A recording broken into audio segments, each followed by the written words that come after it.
আসসালামু আলাইকুম এভরিওয়ান, আশা করি সকালে ভালো আছেন। আলহামদুলিল্লাহ আমিও ভালো আছি। তো ফার্স্টে আমার এখানে যে দেশি মুরগি মানে মুরগির বাচ্চাগুলো কিনে আনছিলাম হাট থেকে, ওই বাচ্চাগুলো তো টোটাল 10টা ছিল।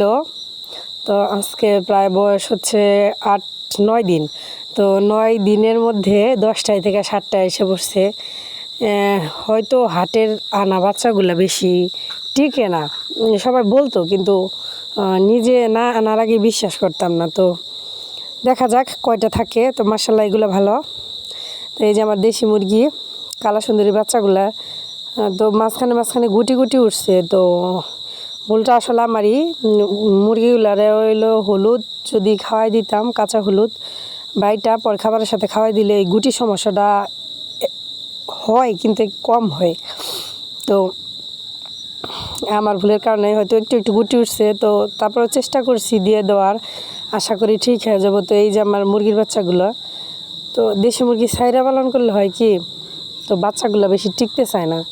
ওই দেখা যায় মায়ের সাথে বৃষ্টিতে ভিজে, তারপর কাদা পানি ঘাটে, মানে গ্রাম এলাকায় বুঝে নিত, গোবর ঘাটে বিভিন্ন ধরনের পানিতে যায়, পচা পানিতে যায় আর কি। বাচ্চাগুলো নিয়ে ওই পচা পানিগুলো খায়, আবার হইলো ঘাটে ওই দেখা যেতেছে পাক বড় হয়ে যায়, তারপর ঠিকমতো ওষুধ খাওয়া পারে না।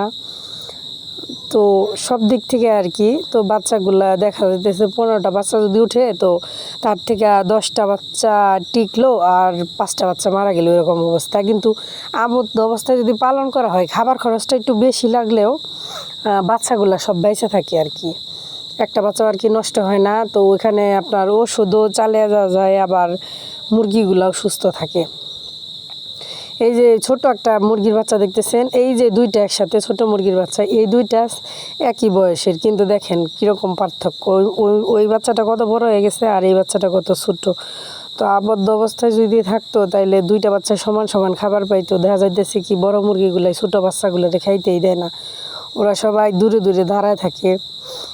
বড়গুলার খাওয়া শেষ হইলে তারপরে ছোটোগুলো খায়।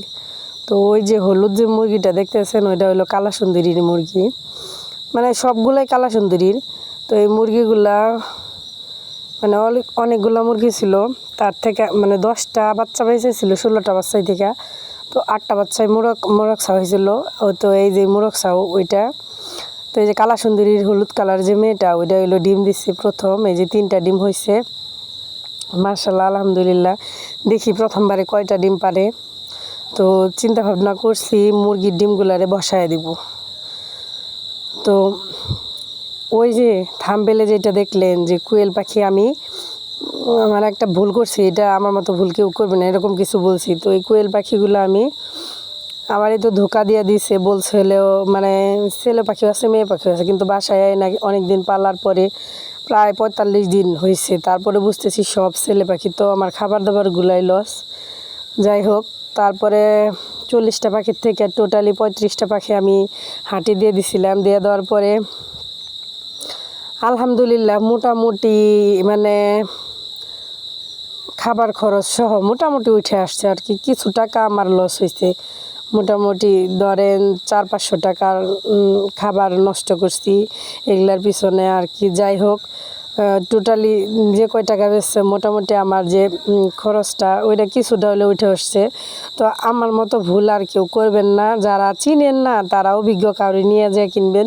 যদি 10টাও কেনার ইচ্ছা থাকে তাহলেও সাথে কাউরি নিয়ে যাবেন। কারণ কি জানেন, এই যে প্রথমত আমি যে ভুল করছি, এরকম ভুল করার পরে তখন আর আমার এই পাখি পালার ইচ্ছার মানে সত্যি কথা বলতে পাখি পালার ইচ্ছাটাই আমার গেছে। অনেক শখ করে কোয়েল পাখি কিনছিলাম, কিন্তু এরকম অবস্থা হওয়ার পরে এখন আর মনে হয় না যে পাখি কিনি।